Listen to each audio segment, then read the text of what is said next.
Eto na nga guys, nasunog na yung ating ad pro.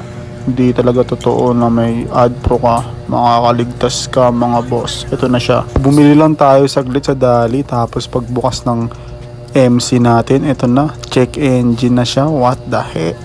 At ayan na po niya mag-start. Kaya alam ko na ang cost niyan. Tara, sirain natin. Nagpa-booster tayo sa tropa para dalhin dito sa shop na malapit sa amin. Malapit sa New Gun, sa Becos. Kung taga Laguna kayo, alam niyo yan. At ito ang ating nangyari sa ating stator. Sunog pati yung goma. Buti hindi nasunog yung buong motor. Kaya ayoko na mag-add pro. Subukan natin irekta. Tignan natin kung may pagbabago. Uy, tayo na magkatunog yun. Ito na nga yung add pro natin. Nakita niyo yan. Sunog. Buti na lang, di nasunog yung buong motor guys. What the heck? Kinalas na nga ni kuya yung ating ad bro. Kasi ayan no, sunog daw. Sabi daw sa akin may warranty daw yan. Pero wag na, ayoko nang mulit.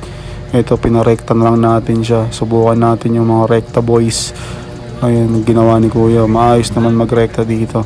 Shop nila located dito. Malapit sa mismong tabi lang ng Becos. Sa New Gun. Kung alam niyo yan. Ayan no, nirekta na ni kuya. Yung wire, binalutan pa ng wire, tapos wire, tapos ito yung finished product nyo. Maayos naman, ganda ng pagkakabalot niya, mga matibay, sana tumagal. Tignan natin ang moment of truth, the moment like this. Ito, testing natin kung gagana pa yung MC natin. Mayroon pa rin siyang, wala na siyang check engine, sabay. Uy, one click lang siya mga sir. Kaya kung ako sa inyo, wag na kayo bumili na itong ad pro. 450 nga lang pala yung paparekta sa kanila. Yung shop nga pala nila, i-search nyo na lang sa Google Maps, ilalagay natin dyan. Hanapin nyo na lang kung saan sila.